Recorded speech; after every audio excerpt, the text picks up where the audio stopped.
एकान्ते मोहि सर्वमन्ते निश्चेते मोतो मरि मोर बोली କିଛି ରଖିନି ହେଉ ଇଚ୍ଛା ପୂରଣ ଯାହା ବାଛି ଦେବ ମୋ ପାଇଁ ଜୀବନ ବା ମରଣ ସୁଖ ଦୁଃଖ ଭୋଗ ବେଦନା ଯାହା ଆସୁ ମୋ ପାଶେ ତୁମ ଦାନ ବୋଲି ଆଦରେ ବରି ନେବି ହରସେ ଗୋଟି ଗୋଟି ତୁମ୍ଭ ଦାନ ମୋ ଠାରେ ଦିବ୍ୟ ସମ୍ପଦ ବୋହି ଆଣିବେ ମୋ ସମୀପେ ଅପରୂପ ଆନନ୍ଦ। करुणामय माँ परम प्रभु श्री अरविंद। दुर्गा स्तोत्र। मातः दुर्गे सिंह वाहिनी सर्वशक्तिदायिनी मातः शिवप्रिय तोर सत्यंश जात आम्भे माने भारत वर्षर युवकगण तोर मंदिर रे आसीन प्रार्थना करुछु शुण मातः आविर्भूत हुओ प्रकाश हुओ।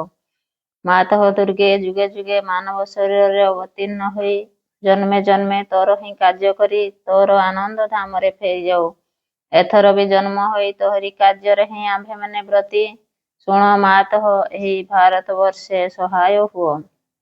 मातः दुर्गे सिंह वाहिनी त्रिशूल धारिणी वर्म आवृत सुंदर शरीर मातः जयदायिनी तो प्रतीक्षार भारत रही अछि तोर सेही मंगलमय मूर्ति देखिबाकु उत्सुक शुण मातः एही भारत वर्षे आविर्भूत हुओ प्रकाश हुओ। मातः दुर्गे बलदायिनी प्रेमदायिनी ज्ञानदायिनी शक्ति स्वरूपिणी हेमे सौम्य रुद्र रूपिणी जीवन संग्रामे भारत संग्रामे तोर प्रेरित योद्धा आम्भे माने देव मा प्राणे मने असुरर शक्ति असुरर उद्यम देव मा हृदय रे बुद्धि रे देव चरित्र देव ज्ञान। मातः दुर्गे जगत श्रेष्ठ भारत जाति निबिड़ तिमिर रे आच्छन्न थिला तो ही मातः गगन प्रांत रे अल्प अल्प उदय हेउछु तोर स्वर्गीय शरीर तिमिर विनाशिनी आभार सार प्रकाश होला आलोक विस्तार करो मातः तिमिर विनाश करो। मातः दुर्गे श्यामला सर्व सौंदर्य अलंकृता ज्ञान प्रेम शक्तिर आधार भारत भूमि तोर विभूति आज पर्यंत शक्ति संहरण रे आत्मगोपन करिथिला आगत सेही जुग आगत सेही दिन जेतेबेले समग्र विश्वर फारस्कंद रे बहन करी भारत जननी उठुअछि आस मातः प्रकाश हुओ। मातः दुर्गे तोर संतान आम्भे माने तो प्रसाद रे तो प्रभाव रे महत् कार्य महत् भाव उपयुक्त हेउ हे मातः विनाश कर क्षुद्रता विनाश कर स्वार्थ विनाश कर भय। मातः दुर्गे काली रूपिणी निर्गुंड मालिनी दिगंबरे कृपाण पाणी देवी असुर विनाशिनी कुरनिनादर अंतस्तरी को विनाश कर गोटे भी जेपरी आम्भमानक मध्य जीवित रही न पारे विमल निर्मल जेपरी हेउ एही प्रार्थना मातः प्रकाश हुओ। मातः दुर्गे स्वार्थ भय क्षुद्रा सहितारे मिर्यमाण भारत हे मातः आम्भमानकु महत् कर महत् प्रयासी कर उदार चेता कर सत्य संकल्प कर जेपरी आ अल्पासी निश्चेष्ट अलस भयभीत न हो। मातः दुर्गे जुग शक्ति विस्तार कर आमे ही तोर प्रिय आज्य संतान आम मानक मध्य लुप्त शिक्षा चरित्र मेधा शक्ति श्रद्धा भक्ति तपस्या ब्रह्मचर्य सत्य ज्ञान विकास करी जगत रे वितरण करो। मानव सहाय दुर्गति नाशिनी जगदम्बे प्रकाश हुओ। मातः दुर्गे अंतस्तरी को संहार करी बाहर बाधा विघ्न निर्मूल कर बलशाली पराक्रमी अनुच्चेता आर्यजाति भारतर पवित्र कानने उर्वर क्षेत्रे गगन सहचर पर्वत तले उतः सलीला नदी तीरे एकता प्रेम सत्य शक्ति शिल्प साहित्य विक्रम ज्ञान रे श्रेष्ठ होई निवास करू। ମାତୃଚରଣରେ ହିଁ ପ୍ରାର୍ଥନା ପ୍ରକାଶ ହୁଅ। ମାତଃ ଦୁର୍ଗେ ଆମ୍ଭମାନଙ୍କ ମଧ୍ୟରେ ଯୋଗ ବଳରେ ପ୍ରବେଶ କର। ଆମ୍ଭେମାନେ ଓଠ ଉତ୍ତର ଯନ୍ତ୍ର ଅଶୁଭ ବିନାଶୀ ତରବାରୀ ଅଜ୍ଞାନ ତିମିର ବିନାଶୀ ପ୍ରଦୀପ। ହେ ମାତଃ ଭାରତର ଯୁବକଗଣଙ୍କର ଏହି ବାସନା ପୂର୍ଣ୍ଣ କର। ଯନ୍ତ୍ରୀ ହୋଇ ଯନ୍ତ୍ର ଚଳାଅ, ଅଶୁଭ ହନ୍ତ୍ରୀ ହୋଇ ତରବାରୀ ଘୁରାଅ। ଜ୍ଞାନ ଦୀପ୍ତି ପ୍ରକାଶିନୀ ହୋଇ ପ୍ରଦୀପ ଧର ପ୍ରକାଶ ହୁଅ। ମାତଃ ଦୁର୍ଗେ ତୋତେ ପାଇଲେ ଆଉ ବିସର୍ଜନ କରିବୁ ନାହିଁ। ଶ୍ରଦ୍ଧା ଭକ୍ତି ପ୍ରେମର ଡୋରରେ ବାନ୍ଧି ରଖିବୁ। ଆସ ମାତଃ ଆମ୍ଭମାନଙ୍କ ମନ ପ୍ରାଣ ଶରୀରରେ ପ୍ରକାଶ ହୁଅ। ବୀର ମାର୍ଗ ପ୍ରଦର୍ଶିନୀ ଆସ, ଆଉ ବିସର୍ଜନ କରିବୁ ନାହିଁ। ଆମମାନଙ୍କ ସମଗ୍ର ଜୀବନ ଓ ନିରବଚ୍ଛିନ୍ନ ମାତୃପୂଜା। ଆମମାନଙ୍କର ସକଳ କାର୍ଯ୍ୟ ଅବିରତ ପବିତ୍ର ପ୍ରେମମୟ ଶକ୍ତିମୟ ମାତୃ ବ୍ରତ ହେଉ। ଏହା ହିଁ ପ୍ରାର୍ଥନା ମାତଃ ଭାରତରେ ଆବିର୍ଭୂତ ହୁଅ, ପ୍ରକାଶ ହୁଅ। ମା ବହି ତୃତୀୟ ଅଧ୍ୟାୟ। ଯଦି ଜୀବନ ପଥରେ ସକଳ ଭୟ ସଙ୍କଟ ଏବଂ ସର୍ବନାଶ ବିରୁଦ୍ଧରେ କବଚାବୃତ ହୋଇ ଚାଲିବାକୁ ଚାହଁ, ତେବେ କେବଳ ଦୁଇଟି ଜିନିଷ ପ୍ରୟୋଜନ। ସେ ଦୁଇଟି ସର୍ବଦା ଏକ ସଙ୍ଗ ରହେ। ପ୍ରଥମଟି ହେଲା ମା ଭଗବତୀୟ କରୁଣା, ଆଉ ଦ୍ୱିତୀୟଟି ହେଲା ତୁମ ଆଡୁ ଶ୍ରଦ୍ଧା ନିଷ୍ଠା ସମର୍ପଣରେ ଗଠିତ ତୁମର ଅନ୍ତଃକରଣ। ତୁମର ଶ୍ରଦ୍ଧା ହେବା ଉଚିତ ଶୁଦ୍ଧ ସରଳ ଏବଂ ପୂର୍ଣ୍ଣ ମନ ଓ ପ୍ରାଣର ଅହମାତ୍ମକ ଶ୍ରଦ୍ଧା। ଯେଉଁ ଶ୍ରଦ୍ଧାକୁ ଉଚ୍ଚାଭିଳାଷ ଗର୍ବ ଆତ୍ମାଭିମାନ ମନର ଦମ୍ଭ ସ୍ୱେଚ୍ଛାଚାରିତା ବ୍ୟକ୍ତିଗତ ଦାବୀ ନିମ୍ନ ପ୍ରକୃତିର ସକଳ ତୁଚ୍ଛ ତୃପ୍ତିର କାମନା କଳୁଷିତ କରି ରଖିଛି, ସେ ଶ୍ରଦ୍ଧାର ଅନନ୍ତ ଧୂମାଚ୍ଛନ୍ନ ଶିଖା ସଲକ ଦିଗରେ ଊର୍ଦ୍ଧ୍ୱକୁ ପ୍ରଜ୍ୱଳିତ ହୋଇ ଉଠେ ନାହିଁ। ମନେ ରଖ ଭାଗବତ କର୍ମ ଓ ଭାଗବତ ଅଭିଭକ୍ତିରେ ସାହାଯ୍ୟ ନିମିତ୍ତ ତୁମକୁ ତୁମର ଜୀବନ ଦିଆ ହୋଇଛି। ଆଉ କିଛି ଆକାଂକ୍ଷା କର ନାହିଁ। କେବଳ ଦିବ୍ୟ ଚେତନାର ବିଶୁଦ୍ଧି ଶକ୍ତି ଜ୍ୟୋତି ପ୍ରସାରତା ପ୍ରଶାନ୍ତି ଆନନ୍ଦ ସକାଶେ ଆକାଂକ୍ଷା କର, ଯେପରିକି ସେହି ଚେତନା ତୁମ ମନ ପ୍ରାଣ ଶରୀରକୁ ରୂପାନ୍ତରିତ ଓ ସର୍ବାଙ୍ଗ ସୁନ୍ଦର କରି ଗଢ଼ିବା ନିମିତ୍ତ ସତତ ସଚେଷ୍ଟ ହୋଇ ଉଠିବ। ଆଉ କିଛି ଚାହିଁ ନାହିଁ। କେବଳ ପୃଥିବୀ ଉପରେ ତୁମ ମଧ୍ୟରେ ଯେଉଁମାନେ ଅଧିକାର ପାଇଛନ୍ତି, ଯେଉଁମାନଙ୍କୁ ଗ୍ରହଣ କରାଯାଇଛି, ସେମାନଙ୍କ ମଧ୍ୟରେ ଭାଗବତ ଆଧ୍ୟାତ୍ମିକ ଅତିମାନସ ସତ୍ୟ ଓ ତାହାର ବାସ୍ତବ ସିଦ୍ଧିକୁ ଚାହଁ ଏବଂ ଚାହଁ ସେହି ଅବସ୍ଥା ଓ ବ୍ୟବସ୍ଥା ଯାହାର ଆନୁକୂଲ୍ୟରେ ହେବ ଏହି ସତ୍ୟର ସୃଷ୍ଟି ଏବଂ ସକଳ ବିରୋଧୀ ଶକ୍ତି ଉପରେ ପୂର୍ଣ୍ଣ ବିଜୟ। ତୁମର ଆନ୍ତରିକତା ଓ ତୁମର ସମର୍ପଣ ହେଉ ଯଥାର୍ଥ ଏବଂ ସମ୍ପୂର୍ଣ୍ଣ। ଯେବେ ତୁମକୁ ନିଜକୁ ଦେଇଦେବାକୁ ହୁଏ, ତେବେ ନିଃଶେଷରେ ଦେଇଦିଅ।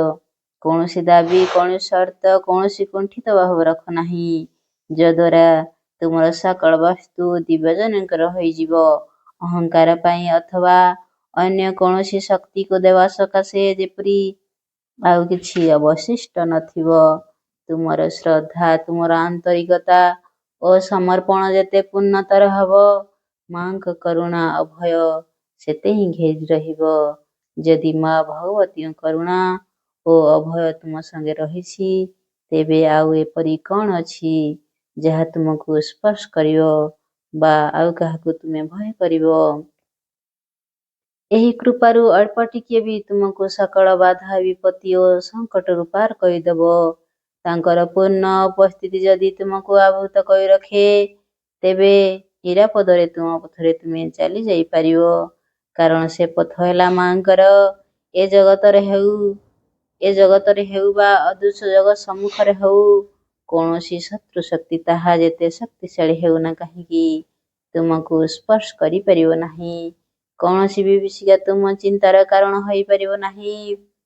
ଏହି କରୁଣାର ସ୍ପର୍ଶରେ ସଂକଟ ସଜଗରେ ବ୍ୟର୍ଥତା ସାର୍ଥକତାରେ ଦୁର୍ବଳତା ମେଘ ସାର୍ଥକତାରେ ପରିଣତ ହୁଏ। କାରଣ ଦିବ୍ୟଜନଙ୍କର ଅନୁକମ୍ପା ହେଲା ପରମେଶ୍ୱରଙ୍କ ଅନୁମତି। ଏବେ ହେଉ ବା ପରେ ହେଉ, ତାହାର ଫଳ ସୁନିଶ୍ଚିତ ପୂର୍ବ ନିର୍ଦ୍ଦିଷ୍ଟ ଅସମ୍ଭାବୀ ଅନିବାର୍ଯ୍ୟ। ଧ୍ୟାନ ଓ ପ୍ରାର୍ଥନା। ଜାନୁଆରୀ 29, 1914। हे ପ୍ରେମମୟ ପ୍ରଭୁ, ସମସ୍ତଙ୍କ ଭିତରେ ତୁ ରହିଛୁ। ତେଣୁ ସମସ୍ତ ମନୁଷ୍ୟ ଏପରିକି ଅତି ନିଷ୍ଠୁର ବି ଦୟାର୍ଦ୍ର ହେଇପାରେ। ଅତିହୀନ ବି ନ୍ୟାୟ ଓ ସମ୍ମାନକୁ ମର୍ଯ୍ୟାଦା ଦିଏ। ଯଦିଓ ଅନିଚ୍ଛା ସତ୍ତ୍ୱେ ଆମେ ଯାହା କିଛି କରୁ, ଆମେ ଯାହା କିଛି ହେଉ, ସବୁକୁ ତୁ ସକଳ ବିଧି ବିଚାର ଓ ସକଳ ସଂସ୍କାରର ଊର୍ଦ୍ଧ୍ୱରୁ ଏକ ଅପରୂପ ଦିବ୍ୟ ଅମଳ ଆଲୋକରେ ଉଦ୍ଭାସିତ କରି ଧରୁ। ତୁ ଆମମାନଙ୍କୁ ଦେଖାଇ ଦେଉ, ଆମେ ବାସ୍ତବରେ ଯାହା କରୁ ଓ ଇଚ୍ଛା କଲେ ଯାହା ହୋଇପାରୁ, ଏ ଦୁଇଟି ମଧ୍ୟରେ କ'ଣ ପାର୍ଥକ୍ୟ?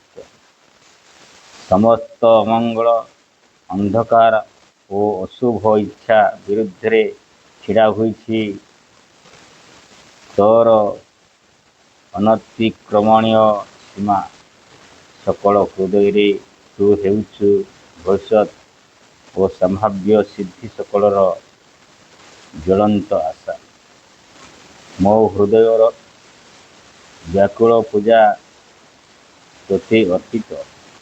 ତୁ ଆମ ବୁଦ୍ଧିର ଅତିଗମ୍ୟ ଅବଲମ୍ବନ। ତୋତେ ଧରି ଆମେ ଆଗେଇ ଯାଉ ଧାରଣାତୀତ,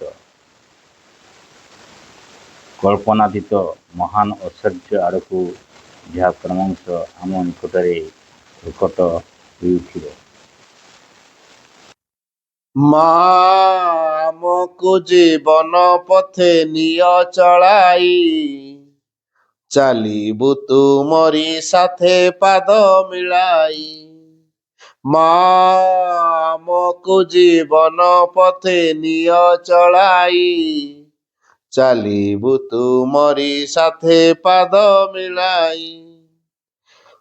ତୁମେ ଥିଲେ ପାଶେ ପାଶେ କାହାକୁ ଡର, ବାଧା ବିପତ୍ତିକୁ ନାହିଁ ତିଳେ ଖାତର। ଜାଣି ଝୁଣ୍ଟି ପଡ଼ିଗଲେ ନେବ କୋଳାଇ, ଚାଲିବୁ ତୁମରି ସାଥେ ପାଦ ମିଳାଇ।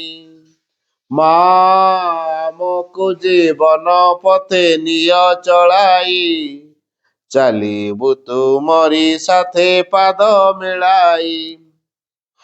କଣ୍ଟା ବିଛା ବାଟେ ଯିବୁ ଆଗକୁ ମାଡ଼ି, ଅଟକିବୁ ନାହିଁ ଆସୁ ବରଷା ଝଡ଼ି।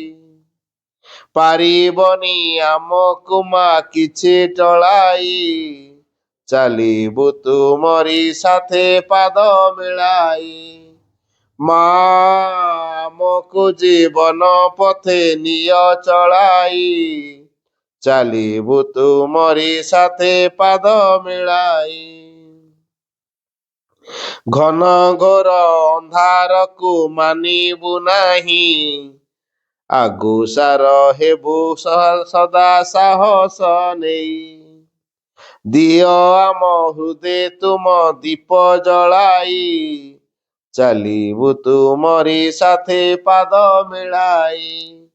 ମା ଆମକୁ ଜୀବନ ପଥେ ନିଅ ଚଳାଇ, ଚାଲିବୁ ତୁମରି ସାଥେ ପାଦ ମିଳାଇ। ଚାଲିବୁ ତୁମରି ସାଥେ ପାଦ ମିଳାଇ।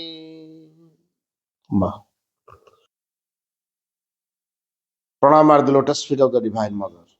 করুণাময়ী মা পরম প্রভু শ্রী অরবিন্দ, উপস্থিত সমস্ত মাতৃ সন্তান, আজ আলোচনা পাই গোটে বিষয়বস্তু রখা হয়েছি জীবনর সার্থকতার শ্রী অরবিন্দ পাঠ্যচক্র। গোটিଏ কথা, ଆମେ ଏ ଯୋଉ ସାର୍ଥକ ଜୀବନଟା କୋଉଟା? ଜୀବନ ତ ଆମେ ପାଇଛୁ, ସବୁ ମଣିଷ ଗୋଟେ ଗୋଟେ ଜୀବନ ପାଇଛନ୍ତି, ହେଲେ ସବୁ ମଣିଷଙ୍କ ଜୀବନ ସାର୍ଥକ ହେଇପାରୁଛି କି? ତେବେ ଜୀବନର ସାର୍ଥକତା କୋଉଥିରେ ଅଛି? ପ୍ରଚୁର ଟଙ୍କା ରୋଜଗାର କଲେ, ଗୁଡ଼ାଏ ଘର ଦ୍ୱାର କରିଦେଲେ, ଜମବାଡ଼ି କରିଦେଲେ, ପିଲା ଛୁଆଙ୍କ ପାଇଁ କିଛି ବ୍ୟାଙ୍କ ବାଲାନ୍ସ ରଖିଦେଲେ, ଯୋଉଟା କି ପରବର୍ତ୍ତୀ ପିଢ଼ି ପର୍ଯ୍ୟନ୍ତ ଆଉ ସେମାନଙ୍କର କିଛି ସମସ୍ୟା ନଥିବ, ତାହେଲେ ଜୀବନ ସାର୍ଥକ ହେଇଯିବ କି? ଆମେ ଟିକେ ଭାରି ପ୍ରାକ୍ଟିକାଲ ଦିଗକୁ ଦେଖିବା, ଏଇଥିରେ ସାର୍ଥକ ହବ କି? ତାହେଲେ ସାର୍ଥକତା କୋଉଥିରେ ଅଛି? ଯୋଉଟା ପାଇଲେ ସବୁଦିନ ପାଇଁ ଆମର ରହିବ, ଆମର ହେଇଯିବ, ସେଇଥିରେ ଜୀବନ ସାର୍ଥକ ହବ। ଯାହା ପାଇଲେ ଜୀବନ ଜୀବନ ଧରି ଚାଲିବ, ଆମ ସତରେ ସେ ସବୁବେଳେ ରହିବ, ଆମକୁ ଛାଡିକି କେବେ ଯିବ ନାହିଁ, ସେଇଭଳିଆ ଜିନିଷଟା ଯଦି ପାଇଯିବା ତାହେଲେ ସେଇଥିରେ ସାର୍ଥକ। ସେଇଟା କଣ? ଟଙ୍କା ପଇସା ଆଜି ଅଛି କାଲିକି ନଥିବ। ଘର କରିଛୁ, କେତେ ବର୍ଷ ୟୁଜ କରିପାରିବା? ଗୋଟେ ବଢିଆ ଘର ମୁଁ 2 କୋଟି ଟଙ୍କା ଖର୍ଚ୍ଚ କରି ଘରଟେ କରିଛି, କେତେ ବର୍ଷ ବ୍ୟବହାର କରିପାରିବି? 50, 100, 200? ମୁଁ ତ 200 ବର୍ଷ ନଥିବି ହେଲା, ଅତି ବେଶୀରେ ଘରଟା କେତେ ବର୍ଷ ଯିବ? ମୁଁ ନଥାଏ, ମୋ ଛୁଆ ପିଲା ନାତି ନାତୁଣୀ ସେମାନେ ଭୋଗିବେ 200 ବର୍ଷ। 200 ବର୍ଷ ପରେ କଣ ହବ? ସେ ଘରଟା ଆପେ ଆପେ ନଷ୍ଟ ହେଇଯିବ, ପୁଣି ଆଉ ଥରେ ବନେଇବାକୁ ପଡିବ ସେ ଘରକୁ, ଯେତେ ବଡ ଦାବିକା ଘର। ତାହେଲେ ବର୍ଷ ସାରା ଜୀବନ ସାରା ଯାହା ରୋଜଗାର କରିଥିଲି ସବୁତକ ଲଗେଇ ଗୋଟେ ଘରଟେ କରିଦେଲି, ଯାହା ଘରଟା ମାତ୍ର 200 ବର୍ଷ, ଅଧିକା ନାହିଁ। ସ୍ଥାୟୀ ହେଲା କି? ହେଲା ନାହିଁ। ମୁଁ କହି ପ୍ରଚୁର ଟଙ୍କା ମୁଁ ରଖିଦେଇଥିବି ହେଲା, ଠିକ ଅଛି, ଟଙ୍କା ଜୋର ଅଛି, କୋଉଠି ଗୋଟେ ରୋଗଟେ ହବ, ବଥଟେ ପେନ୍ ହେଲା, ଡାକ୍ତର ତ ଅପରେସନ କଲା, ଅପରେସନ ଧୀରେ ଧୀରେ ଶୁଖିଲା ନାହିଁ, ପାଚିଲା, ପାଚି ପାଚିକା ହାତରେ କ୍ୟାନ୍ସର ଆଡୁ ଗଲା, ତାପରେ ବଡ ଟ୍ରିଟମେଣ୍ଟ ହେଲା, ଲକ୍ଷ ଲକ୍ଷ କୋଟି କୋଟି ଟଙ୍କା ଖର୍ଚ୍ଚ ହେଇଗଲା, ସବୁ ପଇସା ପଳେଇଲା, ରହିଲା ଟଙ୍କା? ତାହେଲେ ଟଙ୍କାଟା ଆଜି ଅଛି କାଲିକି ନଥିବ। ଆଜି ମୁଁ 10 ଟଙ୍କିଆ ନୋଟ ଟିକେ 50 ଟଙ୍କିଆ 100 ଟଙ୍କା ଧରିଛି, କାଲିକି ଏଟା ଆଉ ଜଣ ପାଖକୁ ପଳଉଛି ନା ନାହିଁ? ମୋ ପାଖରେ ରହୁଛି, ମୁଁ ତ ଦୋକାନରେ ତ ଦେଇକି ଜିନିଷ ଆଣିବି କି ନାହିଁ? ସେ ଦୋକାନକୁ ଯେତେବେଳେ ଦେବି ଗଲା ନା ମୋ ପାଖରୁ, ସିଏ ପୁଣି ଆଉ କାହାକୁ ଦବ, ସିଏ ପୁଣି ଆଉ କାହାକୁ ଦବ। ଦେଖନ୍ତୁ, ଟଙ୍କା ବୋଲି ଜିନିଷ ସିଏ ମଧ୍ୟ ମଣିଷ ପାଖରେ ସ୍ଥିର ହେଇକି ସ୍ଥାୟୀ ହେଇକି ରହୁନି ହେଲା। ଜମିବାଡି ଗୋଟେ ସମୟ ଆସୁଛି, ମଣିଷ ବୁଦ୍ଧି ଖଟେଇ କଣ କରିଛି ନା, ଏତିକି ଜାଗାଟା ମୋର, ସରକାର ରେକର୍ଡରେ ଲେଖିଦେଲା, ଏତିକି ପୂର୍ବକୁ ଏତିକି, ପଶ୍ଚିମକୁ ଏତିକି, ଉତ୍ତରକୁ ଏତିକି, ଦକ୍ଷିଣ ଏତିକି, ପ୍ଲଟ ନମ୍ବର ଏଇଆ, ମୌଜା ଏଇଆ, ଲେଖିଦେଇ ଗୋଟେ କାଗଜରେ କନା ଏଇ ଜାଗାଟା ମୋର ହେଲା। ଆଚ୍ଛା, ଏଇ ଜାଗାଟା ମୋର, ତାପରେ ମୁଁ ଯେତେବେଳେ ବିକି ଦଉଛି ଅନ୍ୟ ଜଣକୁ, ସେଟା ପୁଣି ଆଉ ଜଣଙ୍କର ହେଇଯାଉଛି ନା, ସେ ପର୍ଟିକୁଲାର ଜାଗାଟା ନା ଅଲଗା ଜାଗାଟା? ତାହେଲେ ସେଇ ଜାଗାଟା କେତେ ଲୋକଙ୍କ ନାଁରେ ହେଇପାରୁଛି? ସେଇ ଜାଗାଟା ବଦଳି ପାରୁଛି କି? ଯୋଉ ଜାଗାଟାରେ ଅଛି ସେଇ ଜାଗାଟା ରହୁଛି, ସେ ବଦଳି ପାରୁନି, କିନ୍ତୁ ଜଣଙ୍କ ନାଁଟା ବଦଳୁଛି ନା ନାହିଁ? ଆଜି ମୋର ଅଛି, ମୁଁ ହয়তো କାହାକୁ ବିକିଦେଲି, ସେଟା ଆଉ ଜଣଙ୍କର ହେଇଗଲା, ତାହେଲେ ମୋ ପାଖରେ ସ୍ଥାୟୀ ହେଇକି ରହୁନି। ମୋ ପରେ ମୋ ପିଲା ଛୁଆ ସିଏ ନିଜେ ରଖିବେ କି ଆଉ କାହା ବିକିବେ, କିଏ କହିପାରିବ? ମୁଁ ଥିବା ପରେ ତ କହିବି ଜମିବାଡି ମୋର, ମୋ ପରେ ମୋ ପିଲା ଛୁଆ ସେ ଜମିବାଡି ରଖିବେ ବୋଲି କଥା ଅଛି? କয়ଟା କଥା ଯତ୍ନ ନେଇ ହଉନି କିଛି ନା, ବିକିଦେବା ବରଂ ଲାଭ ଅଛି ହେଲା, ବିକିଦେବେ, ବିକିଦେଲା ସେଟା ଅନ୍ୟ ଜଣ କରାଗଲା, ତାହେଲେ କୋଉଟା ମୋର ହେଲା? ମୋର କୋଉଟା ନାହିଁ। ଆଜି କହୁଛି ମୋ ସ୍ତ୍ରୀ ମୋର। ଜଣେ ଭାଇଙ୍କୁ ମୁଁ କହିଲି, ମତେ ସେ ପଚାରିଲା ମୁଁ ମ୍ୟାରେଜ କରିବି ନା ନାହିଁ, କୁହନ୍ତୁ, ଆପଣ ଯାହା କହିବେ ମୁଁ ସେୟା କରିବି, ଆପଣ ମୋର ପ୍ରେରଣା, ପୁଣି ଭୁଲରେ ବାହା ହବନା। ମୁଁ ତ ସିଧା କହିଲି, ସିଧା ବାହା ହବନା। କଣ ପାଇଁ? ବାହା ହେଇଛି ମୁଁ, ଅନୁଭୂତି ମୋର ଅଛି। ତମେ ଯଦି ବାହାସାହା ହେଇ ସାଧନା କରିପାରିବ ତାହେଲେ କର। ଯଦି ଫ୍ୟାମିଲି ଟେନସନରେ ପଶିଲ, ଆଜି ସ୍ତ୍ରୀର ଦେହ ଖରାପ, କାଲି ଛୁଆର ଦେହ ଖରାପ, କାଲି କାହାକୁ ମେଡିକାଲକୁ ନେବାକୁ ପଡିବ, କାଲି ସେ ବାପାର ଦେହ ଖରାପ, କାଲି ସେ ମାର ଦେହ ଖରାପ, କାଲି ତାର ନାଁ ଲେଖା ଅଛି, କାଲି ସେ ମୋ ଶାଳୀର ବାହାଘର ଅଛି, କାଲି ସେ ମୋ ଶ୍ୱଶୁରର ଦେହ ଖରାପ ହେଇଛି, କାଲି ମୋ ଶାଶୁର କଣ ହେଇଯାଇଛି, ଏମିତି କହିକି ଯୋଉ ପାରିବାରିକ ମାୟା ଭିତରେ ଏମିତି ଫସିବ ଯେ ଭଗବାନଙ୍କର କାମ ଥିଲେ ବି ନା ଭାଇ ଯାଇ ହବନି, ନା ଘରେ ପୁରା ଏମିତି ଅସୁବିଧାଟା ଅଛି, ଏଟା ଯାଇ ହବନି। ତାହେଲେ କୋଉଟା ଗୁରୁତ୍ୱପୂର୍ଣ୍ଣ ହେଲା? ଘର ଅସୁବିଧାଟା ଆମ ପାଇଁ ଗୁରୁତ୍ୱପୂର୍ଣ୍ଣ ହେଇଗଲା, ଭଗବାନ ଗୁରୁତ୍ୱପୂର୍ଣ୍ଣ ହେଲେନି। ଭଗବାନ କାମକୁ ଆଜି ନହେଲେ କାଲି କରିଦେବ, ହେଲେ ଏଇ କାମଟା ଆଜି ନହେଲେ କାଲି କରିହବନି। କିନ୍ତୁ ମଣିଷ କଣ ବୁଝିପାରୁଛି କି, ଯେ ଜଣଙ୍କର ଦେହ ଖରାପ ହେଇଛି, ମୁଁ ଗଲେ ତା ପାଇଁ କିଛି କରିପାରିବିନି। ମୁଁ ଭାରି ସତ କଥା କହୁଛି, ଶୁଣନ୍ତୁ, ମୁଁ ଏଇ ମୋର ଫିଲିଙ୍ଗସଟା ଅଛି, ମୁଁ ଯଦି ଭଗବାନଙ୍କର କାମ କରିବି ସିନା ଆଶୀର୍ବାଦଟା ପାଇବି, ଆଉ ତାଙ୍କ କାମଟାକୁ ବନ୍ଦ କରିଦେଇକି ମୁଁ କହିବି ମତେ ଆଶୀର୍ବାଦ ଦିଅ।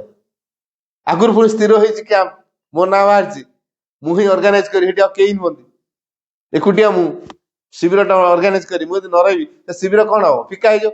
ଭଗବାନ କାମରେ ପ୍ରତିବନ୍ଧକ ତିଆରି କରିବି, ଭଗବାନଙ୍କର ଆଶୀର୍ବାଦ ପାଇବି ବୋଲି ଆଶା କରିବି ନା। ମୋର ଆଗ ହେଲା ମାଙ୍କ କାମ, ପଛେ ହେଲା ମୋ ଘର କାମ। ଆଗେ ମାଙ୍କ କାମ, ପଛେ ହେଲା घर काम बुझीगला ए प्रकार कहली ये जो कथा गुड़ाक केमी पारि माँ को कम निष्ठार सहित लगिले हम आम कहे ना मुझे न करी केमी हम एटा बुद्धिर कथा एटा मनुष्यर मानसिकतार कथा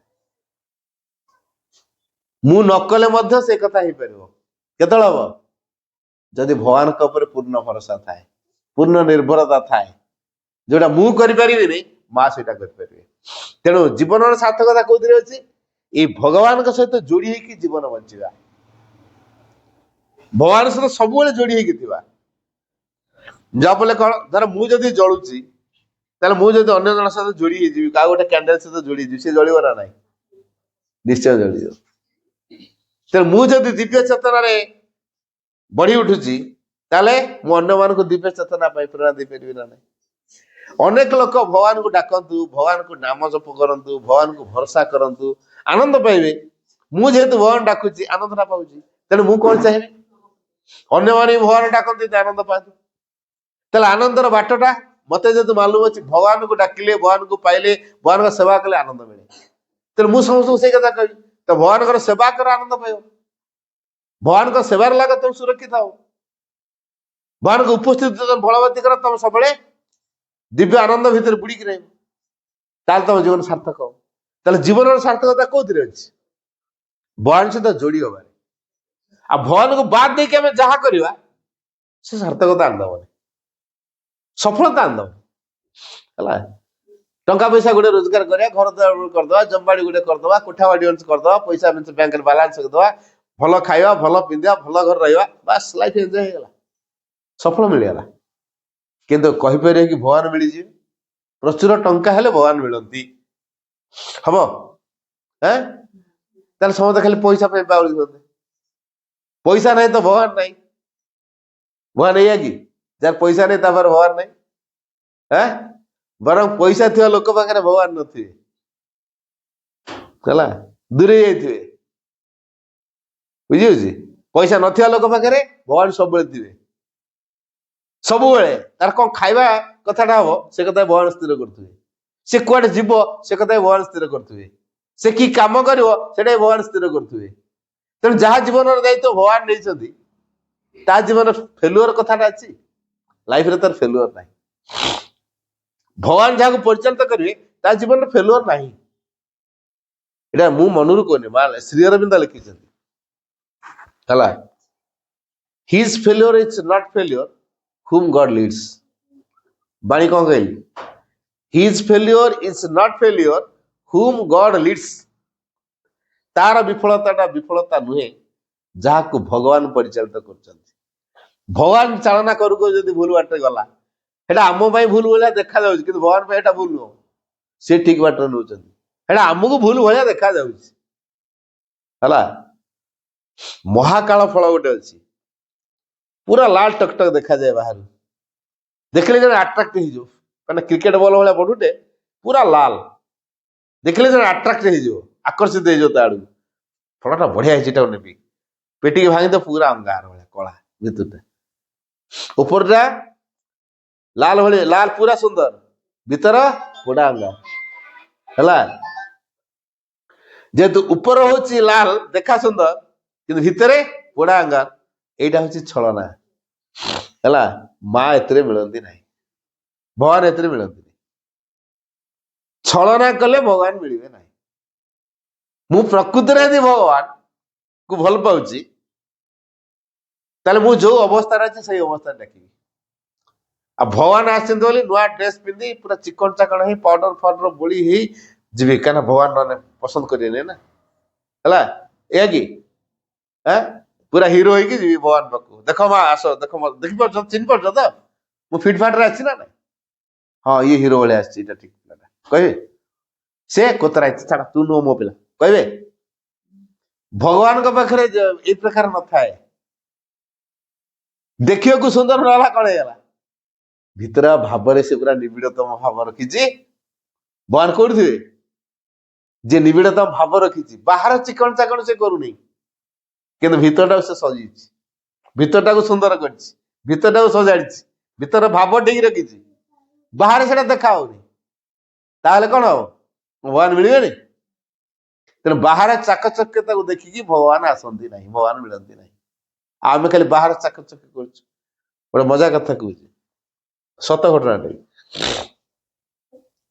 ଯେତେବେଳେ ଶ୍ରୀମା ଥିଲେ ପଣ୍ଡିଚେରୀରେ, ସେ ପ୍ରତ୍ୟେକ ସାଧକ ସାଧିକା ମାନଙ୍କ ପାଖକୁ ବ୍ୟକ୍ତିଗତ ଭାବରେ ଦେଖା କରନ୍ତି, ପଚାରନ୍ତି ତା ସାଧନା କେମିତି ଚାଲିଛି, କଣ ନାହିଁ, ସୁବିଧା ଅସୁବିଧା, ଭଲ ମନ୍ଦ ସବୁ ପଚାରନ୍ତି। ଇଣ୍ଡିଭିଜୁଆଲ, ପୁରା ବ୍ୟକ୍ତିଗତ ଭାବରେ। ଜଣେ ସାଧକକୁ କହିଲେ, କାଲି ମୁଁ ତମ ଘରକୁ ଭିଜିଟ କରିବି। ସାଧକ ଖୁସି ହେଇଥିବ ନା ନାହିଁ, ଯାଅ କାଲି ମୋ ଘରକୁ ମା ଆସିବେ, ଦିବ୍ୟ ଜନନୀ ଆସିବେ, ଭାରି ଖୁସି। ରାତି ସାରା ଆଉ ସେ ଶୋଉନି, ହେଲା, କାଲି ମୋ ଘରକୁ ମା ସକାଳୁ ଆସିବେ। ତେଣୁ ତାର କୋଉ ଘରେ ବସିବେ, ସେ ଘରଟା ପୁରା ସଫାସୁତୁରା କରିବା, ସେ ଘରେ ଆସନ ବାସନ ଯାହା ସବୁ ଅଛି ତାକୁ ଉଠେଇବା, ଢାବଲ କାର୍ଟୁନ ପେଟି ଏସବୁ ନେଇକି ଅଲଗା ଘରେ ରଖିବା, ଘରକୁ ପୁରା ପୋଛାପୋଛି କରି ସଫାସୁତୁରା କରି ପରଫ୍ୟୁମ ସ୍ପ୍ରେ କରି, ହେଲା, ଇଏ କରିଛି। ତାପରେ ଦୁଆର ପର୍ଯ୍ୟନ୍ତ, ଗେଟ୍ ପର୍ଯ୍ୟନ୍ତ ତଳେ କାର୍ପେଟ ପକେଇ, ରିଲିଂ ରେ ସବୁ ଫୁଲ ହାର ଦେଇ, ପୁରା ଲାଇଟ୍ ଫାଇଟ୍ ଦେଇ ଜିଗଜାଗ କରି ପୁରା ସଜେଇଛି। ଫୁଲ ତୋଡ଼ା କିଣିକି ଆଣିକି ରଖିଛି। ଏବଂ ମା ଆସିବେ ଗେଟ୍ ପାଖରେ, ତା ଫୁଲ ତୋଡ଼ା ଦେଇକି ସ୍ୱାଗତ କରିକି ଆଣିବ। ପୁରା ସଫା ପକେଇ ଘର ଦ୍ୱାର ରେଡି କରି ରଖିଛି, ହେଲା। ଏଇ ଘରେ ଯୋଉଠି ମା ବସିବେ, ସେ ଘରେ ଯୋଉ ଢାବଲ କାର୍ଟୁନ ପେଟି ଏରା ସବୁ ଥିଲା, ତାକୁ ଅଗଣାରେ ଗୋଟେ ଘରେ ଢୁକେଇ ଦେଇଛି, ଫୋପାଡ଼ି ଦେଇଛି। ତାର ବାହାରୁ କହିକି ଜଞ୍ଜିଟୁ ଲଗେଇ ଦେଇଛି। ତେଣୁ ଅଗଣା ଘରେ ଯୋଉ ଢାବଲ କାର୍ଟୁନ ପେଟି ମାନଙ୍କୁ ଯେମିତି ସେମିତି ଫୋପାଡ଼ି ଦେଲା, ଫଳରେ କଣ ହେଲା, ସେମାନଙ୍କର ଅବସ୍ଥା ବଡ ଦୟନୀୟ ହେଇଗଲା, ହେଲା। କୋଉ ପ୍ରକାର ଫୋପାଡ଼ି ଦେଲା ମାନେ କିଏ କୋଉ ଅବସ୍ଥାରେ ରହିବ ନା। ଫୋପାଡ଼ିଲା ମାନେ କଣ ହବ, ସେ ଆଉ ସଜଡା ହେଇକି ରଖା ହଉଛି। ଆମେ ସଜାଡି ରଖିଲେ ଯୋଉ ସୁନ୍ଦର ଦେଖାଯିବ, ଫୋପାଡ଼ି ରଖିଦବା ସେ ସୁନ୍ଦର ଦେଖାଯିବ।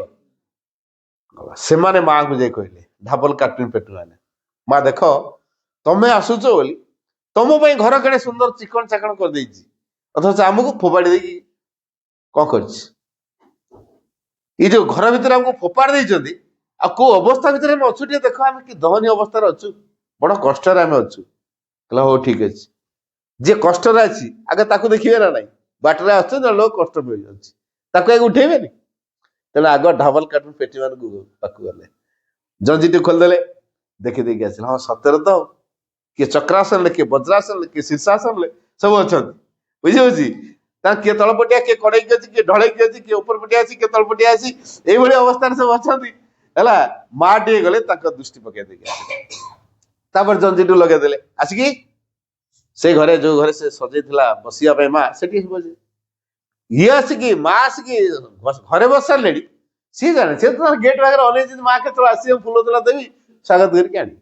କିନ୍ତୁ ମା ପଛପଟେ ଦରଜା ଦେଇକି ଆସିକି ଅଗଣା ଘରକୁ ଦେଖିକି ସେ ଆସିକି ସୋଫାରେ ବସିଯାଇଛନ୍ତି, ହେଲା, ସେ ଘର ଭିତରେ ଯୋଉଠି ସେ ବସିବା କଥା ସଜା ହେଇଛି।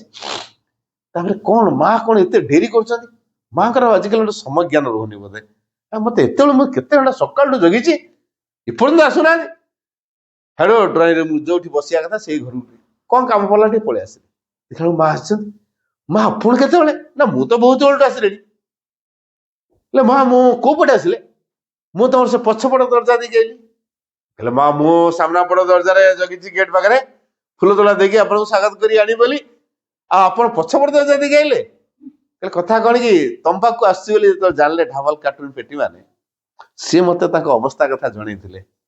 ସେ ଯୋଉ ଦୁର୍ଦ୍ଦନୀୟ ଅବସ୍ଥାରେ ଅଛନ୍ତି, ଦୁର୍ଦ୍ଦଶା ଭିତରେ ଅଛନ୍ତି, ଦୟନୀୟ ଅବସ୍ଥାରେ ଅଛନ୍ତି। ମୁଁ ଯେହେତୁ ମା, ସମସ୍ତଙ୍କର ମା ନା, ତାଙ୍କ କଥା ହିଁ ମୁଁ ଶୁଣିବାକୁ ଗଲି। ଆଉ ଯୋଉ ଅବସ୍ଥାରେ ଅଛନ୍ତି ଦେଖିଲି, ସତରେ ବଡ ବିକଳ ଅବସ୍ଥାରେ ସେମାନେ ଅଛନ୍ତି। ଆଉ ଏଇଥିରେ ତମେ ତାଙ୍କୁ ଏଇ ଯୋଉ ବିକଳ ଅବସ୍ଥାରେ ପକେଇଛ, ସେଇଥିରେ ତମ ସାଧନା କେତେ ବେଶ ଜାଣି ହେଇଯାଉଛି। ଇଏ ଆଉ କଥା କହିବେ ନା, ମୁଣ୍ଡକୁ ପୋତିକି ତଳକୁ ରହିଲେ, ହେଲା। ଢାବଲ କାର୍ଟୁନ ପେଟି ମାନଙ୍କୁ ଯୋଉ ଦୟନୀୟ ଅବସ୍ଥାରେ ପକେଇଦେଲେ, ସେଥିରେ ତାଙ୍କ ସାଧନା କେତେ, ତାଙ୍କ ଚେତନା କେତେ ଶୁଦ୍ଧ ଜାଣି ହେଇଗଲା। ମା ସେ କଥା କହିଦେଲେ, ମୁଣ୍ଡଟା ତଳକୁ, ଆଉ କଥା କହିପାରିଲେ ନିଜେ, ହେଲା।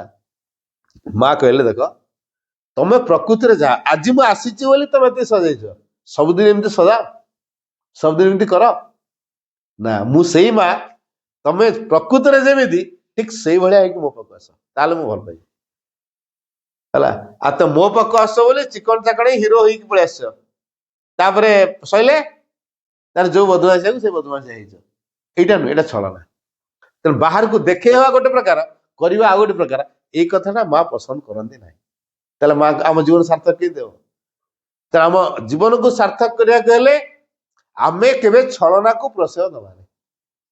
ଛଳନା ନୁହେଁ, ବାସ୍ତବରେ ଏଇଟା ହଁ ଏଇଟା ମା କହୁଛନ୍ତି ଏଇଟା କରିବା, ଏଇଟା କଲେ ଆମ ଜୀବନ ସାର୍ଥକତା ରହିବ।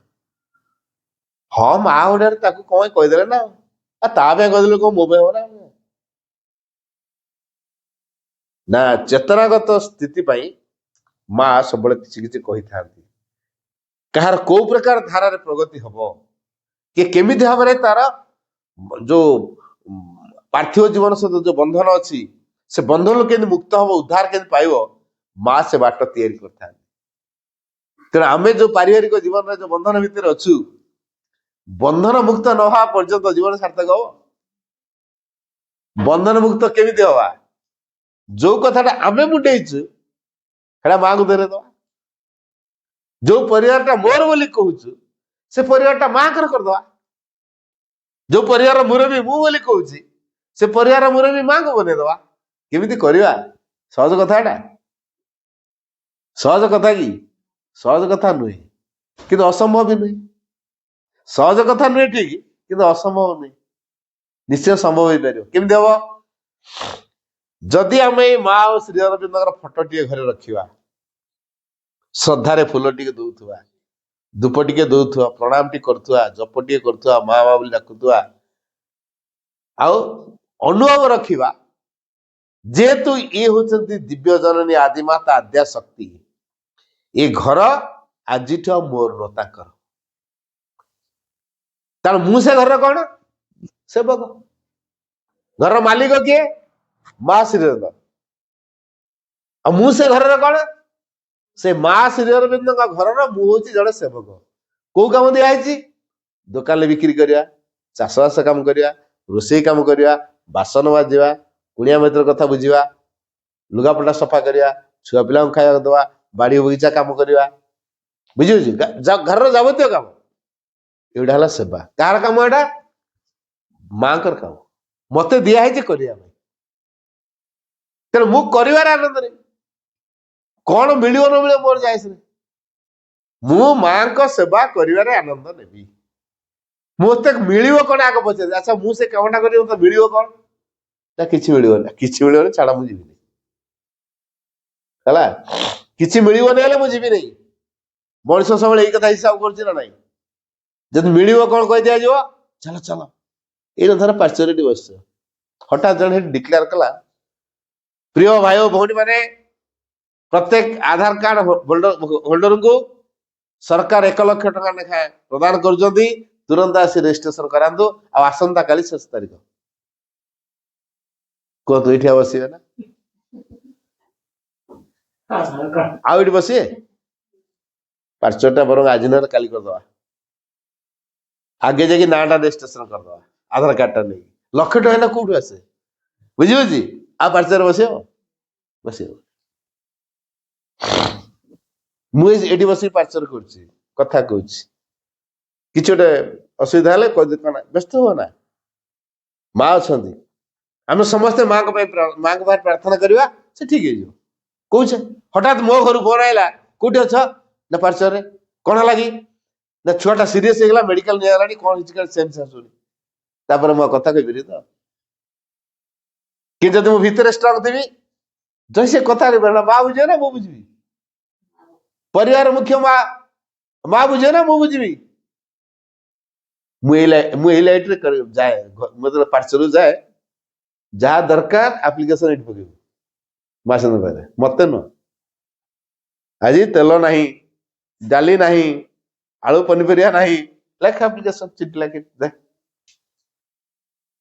ନା ଛିଡା ହେଇକି ବସି କହ, ମା ଆଜି ପରିବା ନାହିଁ, ଏଟା ନାହିଁ ସେଟା ନାହିଁ, କେମିତି ହବ? ବାସ୍, ମା ହଉ କି ଝିଅ ହଉ, କାହା ଭିତରେ ମୁଁ ଟିକେ ଆଣିଦେଇ, ସେ କହ ମୁଁ ନହେଲେ ଟିକେ ମାର୍କେଟ ଆଡେ ଆସେ, କହିକି ଯିବେ ଧରିକି ଆସିବେ। ଆଗରୁ ଇଚ୍ଛା ହଉନଥିଲା, କିନ୍ତୁ ମାଙ୍କୁ ଜଣେଇଦେଲା ପରେ ଜଣେ କିଏ ଯାଉଥିବ, ତାକୁ କହିଦେଇଥିବ ପରିବା ଟିକେ ନେଇଥିବ, ଟଙ୍କା 100 ନେଇଯାଇଥା, ସେ ପରିବା ଧରିକି ଆଣି ଦେଇଥିବ। ତେଣୁ ଏଇ ଯୋଉ ଜିନିଷଟା ହୁଏ, କେମିତି ହୁଏ? ପରିବାର ଯଦି ମାଙ୍କ ଦାୟିତ୍ୱରେ ଚଳିଲା, ମା ଯଦି ପରିବାର ଦାୟିତ୍ୱ ନେଲେ, ସୁନ୍ଦର ଭାବରେ ପରିବାର ଚାଲିବନି। ଆଉ ଆମେ ସବୁବେଳେ ମୁଣ୍ଡେଇଛୁ ବୋଝ, ମୋ ପରିବାର ପରା, ପରିବାରର ମାୟାକୁ ଛାଡିକି କଣ କରିବୁ? ଆଗ ପରିବାର, ପଛେ ଭଗବାନ କାମ। କିନ୍ତୁ ଆଗେ ଭଗବାନ କାମ, ପଛେ ପରିବାର କାମ, ଏଇଟା କାହାର ହେଇନି। ସାର୍ଥକତା କୋଉଥିରେ ଅଛି? ଆଗେ ଭଗବାନଙ୍କର କାମ, ପଛେ ପରିବାରର କାମ। ଏଇ ଭାବ ଯୋଉଦିନ ତିଆରି ହବ ଜାଣିବେ ଜୀବନ ସାର୍ଥକ ହେଲା। ଆଉ ଆଗେ ମୋ କାମ, ଟାଇମ ମିଳିଲେ ଭଗବାନ କାମ। ବିଚରା ଭଗବାନ, ମୁଁ ପାର୍ସଲ କରିବାକୁ ଲୋକଙ୍କୁ ଯେତେବେଳେ କହେ ଆଉ କେତେବେଳେ ପାର୍ସଲ କରିବା, କଣ କରିବା ସେଇଟା ମୁଁ ଚିନ୍ତା କରୁଛି ଯେ 6:30 ବେଳୁ ତ ବସି ଯାଉଛନ୍ତି ସିରିଏଲରେ 9:30 ପର୍ଯ୍ୟନ୍ତ, 10ଟା ପର୍ଯ୍ୟନ୍ତ। ଆଉ ଆଚ୍ଛା 9:30 ପରେ ରାତିରେ, 9:30 ପରେ କିଏ ଆସିବ ତମ ଘରକୁ ପାର୍ସଲ କରିବାକୁ? ତମ ଘର ଲୋକ ରୋଷେଇବାସ କରିବେନି ନା ଖାଇବେନି? ତ ସେଇଟା ଗୋଟେ ଟାଇମ ରଖୁଛ। କଣ କରିବା, ସନ୍ଧ୍ୟାବେଳାଟା ପରେ ଆମେ ସବୁ ସିରିଏଲ ଦେଖିବେ। ହଉ ଗୋଟେ କାମ କର ତାହେଲେ 5ଟାରୁ 6ଟା କରିଦିଅ ହେଲା, 5ରୁ 6 କରିବେ। କାହିଁକି ନା ସନ୍ଧ୍ୟାବେଳେ ସିରିଏଲ ଅଛି, ସେଟା ପାର୍ସଲ କରିହବନି, ସିରିଏଲଟା ଆଭଏଡ କରିହବନି। ଯୋଉ ପାଠଚକ୍ର ସପ୍ତାହରେ ଗୋଟେ ଦିନ 1 ଘଣ୍ଟା, ସେଟା ପୁଣି ସିରିଏଲକୁ ଆଖି ଆଗରେ ରଖି ଟାଇମ ସେଟ୍ କରାଯାଉଛି। ତାର କୋଉଟା ଗୁରୁତ୍ୱ ଦିଆଯାଇଛି? ସିରିଏଲକୁ। ସିରିଏଲଟା ଛାଡି ହବନି ହେଲା, ଭଗବାନଙ୍କୁ ଛାଡି ହବ କି ସିରିଏଲ ଛାଡି ହବନି। ମଣିଷ କୋଉ ଚିନ୍ତା ଚେତନା ଭିତରେ ଅଛି ଅନୁମାନ କର। ତେବେ ଏଇ ପ୍ରକାର ଚିନ୍ତା ଚେତନା ଭିତରେ ଥିଲେ ଜୀବନ ସାର୍ଥକ ହବ? ହବ ସାର୍ଥକ? ହବନି। କେବଳ ଭଗବାନଙ୍କ ପାଖରେ ହିଁ ଜୀବନ ସାର୍ଥକତା ଅଛି। ତେଣୁ ମୁଁ ସେ କାମ ଭିତରେ, ମତେ ଘରେ କାମ ଦିଆଯାଇଛି, ମୋ ପାଖରେ ଫଟୋ ନାହିଁ, ଫୁଲ ନାହିଁ, ଧୂପ ନାହିଁ, କଣ ହେଇଗଲା? ଏଠୁ ଫଟୋ ନଥିଲା କଣ ହେଇଗଲା?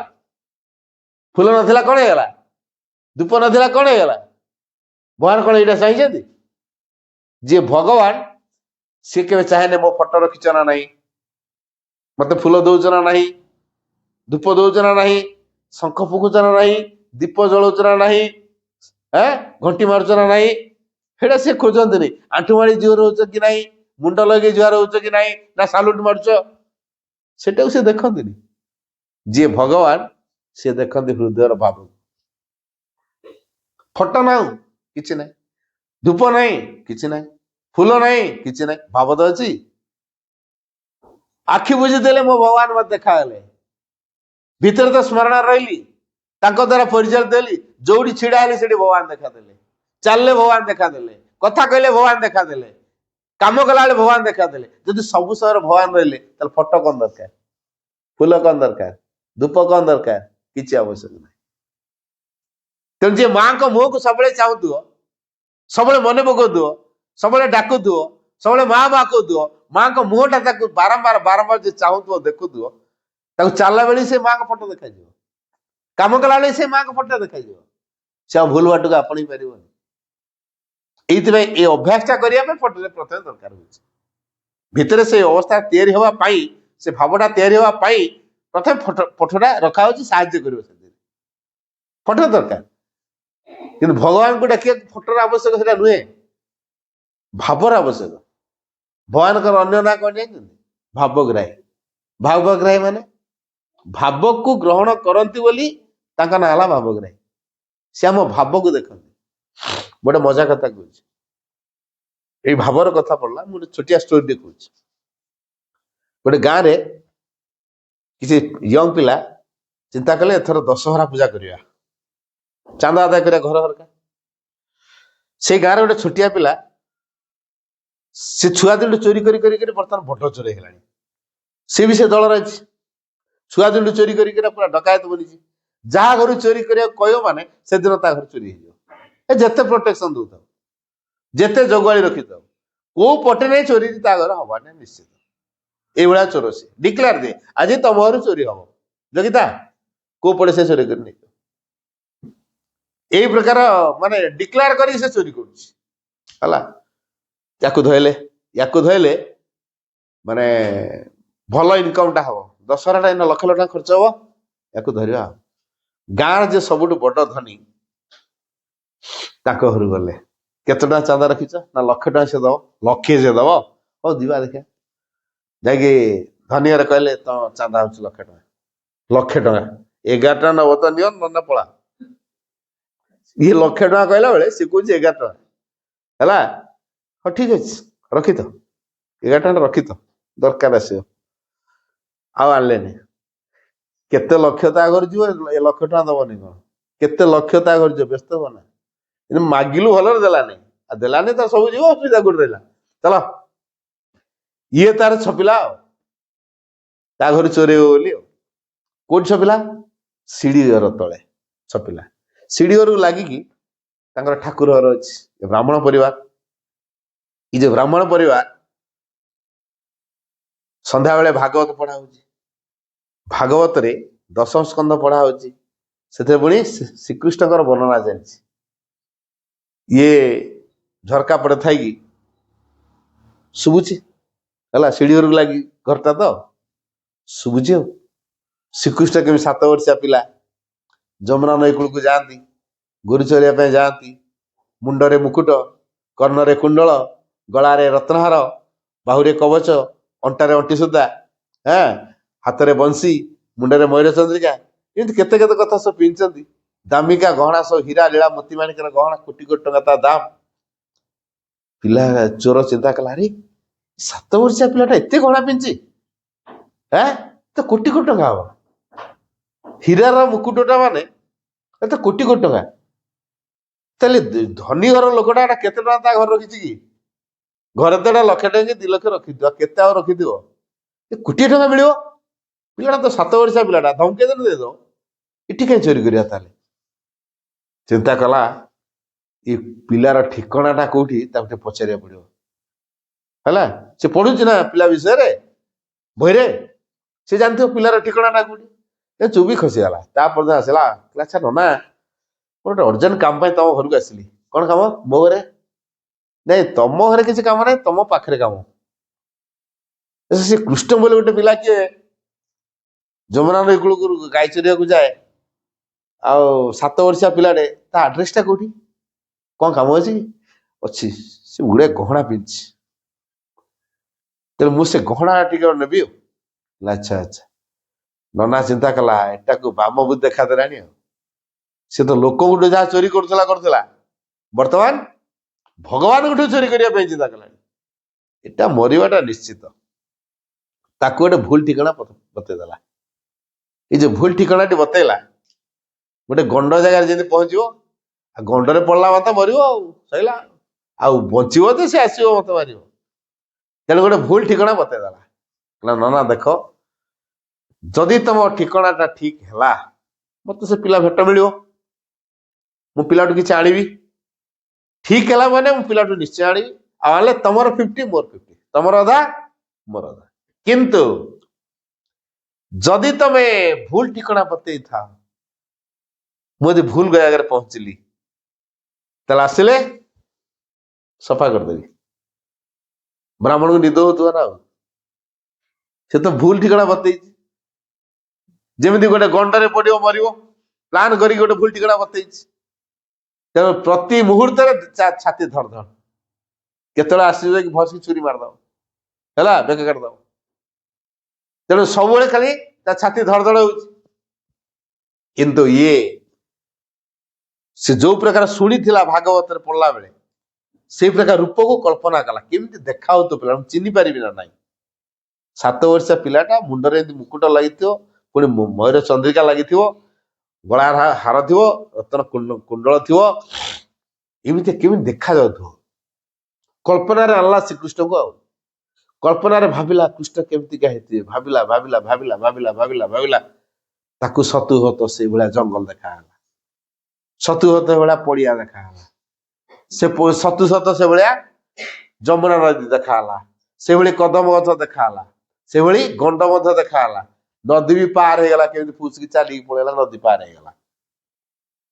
ଆର ପଟେ କଦମ ଗଛ, ଗୋରୁ ସେପଟେ ଚରନ୍ତି। ପୁଣି ବୈଶେଶ୍ଵର ଭାଇରେ ସେ କହିଥିଲା, ନନା ବୈଶେଶ୍ଵର କଥା ଶୁଭିଲାଣି। କୃଷ୍ଣ ତାହେଲେ ଏଠିକିନା ଆସିବ, ମତେ କାଳେ ଦେଖିଦେଲେ ଡରିକି ପଳେଇବ, ମୁଁ ଗଛ ଉପରେ ଚଢିଯାଏ। ସେ ଗଛ ମୂଳକୁ ଆସିବ, ଇଏ ଗଛ ଡାଳରେ ଯାଇ ବସିଲା। କୃଷ୍ଣ ଆସିଲେ, ଗୋରୁ ଛାଡିଦେଲେ, କଦମ ଗଛ ପାଖରେ ତାର ବଂଶୀ ବଜେଇବା ଆରମ୍ଭ କରିଦେଲେ। ହେଲା, ଇଏ ଗଛରୁ ଦୁଲିକି ଡେଇଁଲା। କହିଲା, ଏଇ ବାଳକ, ତୋ ନାଁ କଣ? କହିଲା, ମୋର ତ କେତେ ନା, କାହ୍ନା, କହ୍ନେଇ, କୃଷ୍ଣ, ମୁରାରୀ, ବଂଶୀଧାରୀ, ଏମିତି କେତେ କେତେ ନା। ଓ, ତୋ ନାଁ ତାହେଲେ କୃଷ୍ଣ ନା? ହଁ, କଣ ହେଲା କି? ନା, ମୁଁ ସେ ନନାଠୁ ଠିକଣାଟା ଆଣିଥିଲି ତ, ଠିକ କି ନାହିଁ ତୁ ସେ ପିଲା କି ନା ଜାଣିବା ପାଇଁ। କଣ କାମ ଥିଲା? ନା, ମୋର ମେଞ୍ଚେ ଗହଣା ଦରକାର।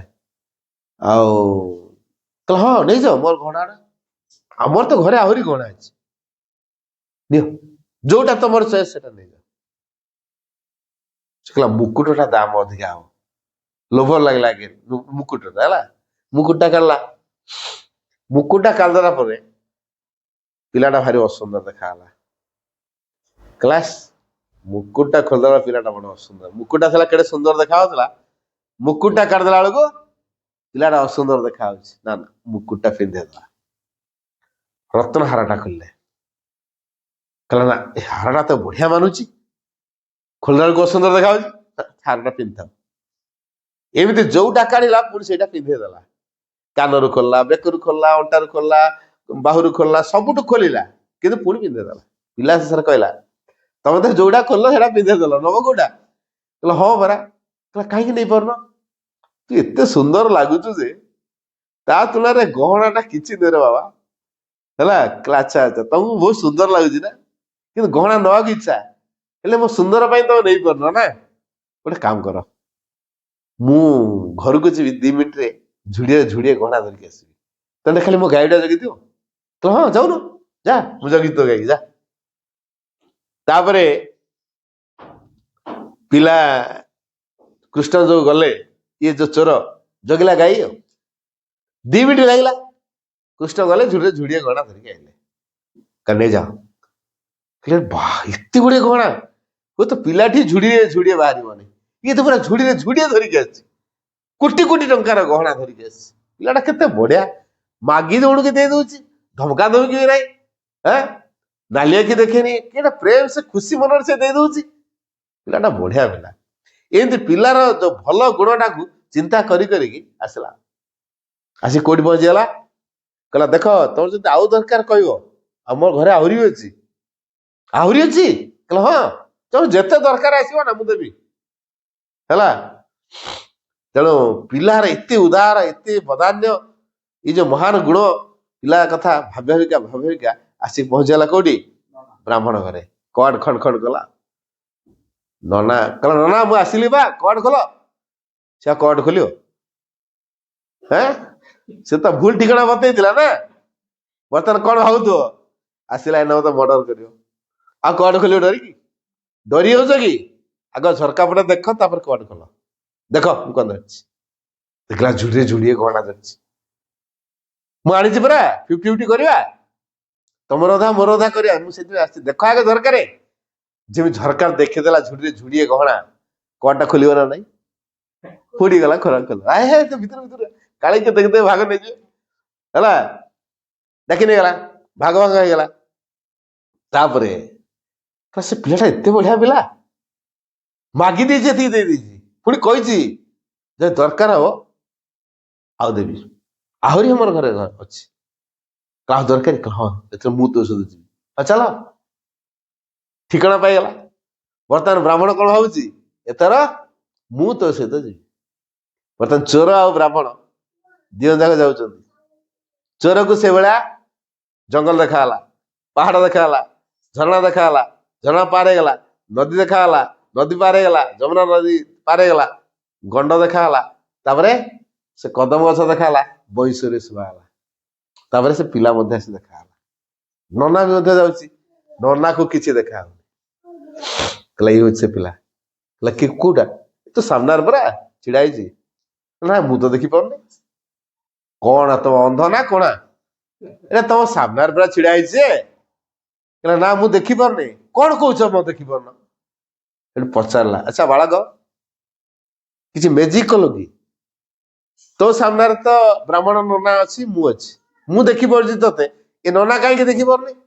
ସେ ନନା ମତେ ଦେଖିବାକୁ ହେଲେ ତାକୁ ଆହୁରି 7 ଜନ୍ମ ଦରକାର। କଣ ହେଲା? ତମକୁ ଦେଖିବା ପାଇଁ 7 ଜନ୍ମ ଦରକାର? କହିଲେ ହଁ। କଣ ଭାଇ ତମେ କିଏ? ମୁଁ କିଏ ଜାଣିବାକୁ ଚାହୁଁଛୁ? ବିଶ୍ୱରୂପ ଦେଖେଇଦେଲେ। ପ୍ରଭୁ ମୋର ଭୁଲ ହେଇଗଲା, ମୁଁ ତମ ଗଣା ଚୋରିକି ନେଇଗଲି, ପ୍ରଭୁ ମୋର ଭୁଲ ହେଇଗଲା, ମତେ କ୍ଷମା କରିଦିଅ ପ୍ରଭୁ, ମୁଁ ବଡ ଅଧମ ପିଲା। ଖାଲି ତ ବିହଳ ହେଇକି କାନ୍ଦି ଗଡିଲା, ମୁଁ କଣ କଲି ତମ ଗହଣାକୁ ନେଇଗଲି। ବିହଳ ହେଇକି ଗଡିଲା। ତାର ଯୋଉ ଭାବ ବିହଳ ହେଇକି ଗଡୁଛି, କିନ୍ତୁ କଣ କରେ ସେ? ଚୋରି କରେ। ତାର କପଟତା ନାହିଁ, ଛଳନା ନାହିଁ, ବହୁତ ସରଳ। କିନ୍ତୁ ଜାଣିଛ ଏଇଟା କାମ ଚୋରି କରିବା, ଆଉ ଗୋଟେ କାମ ଜାଣିଛ ଆଉ କିଛି ଜାଣିନି ଆଉ, ବୁଝିହଉଛି। କିନ୍ତୁ ବ୍ରାହ୍ମଣ କଣ କରେ? ସବୁଦିନ ଭାଗବତ ପଢୁଛି। ସେଟା ହୃଦୟରେ ଭକ୍ତି ଅଛି। ଅଛି କି ନାହିଁ? ଛଳନା, ସେ ଛଳନା କରୁଛି ନା ସିନା ବ୍ରାହ୍ମଣ। ଆଉ ମୁଁ ଦେଖୁଛୁ ପଇତା ଲଗେଇଛି, ଚିତା ପିତା ମାରିଛି, ଆଉ ଡେଲି ଭାଗବତ ପଢୁଛି, ହେଲେ କଣ ହବ? ତା ଭିତରେ ଭାବ ଅଛି କି? ଭାବ ନାହିଁ। ଭଗବାନ କାହାକୁ ମିଳିଲେ? ସେ ଡେଲି ଚୋରି କରୁଛି, ହେଲେ ତାକୁ ମିଳିଲେ। ଇଏ ଡେଲି ଭାଗବତ ପଢୁଛି, ୟାକୁ ମିଳିଲେନି। ତାହେଲେ ଭଗବାନ କେମିତି ମିଳନ୍ତି ଜାଣି ହଉଛି? ଭାବରେ ମିଳନ୍ତି।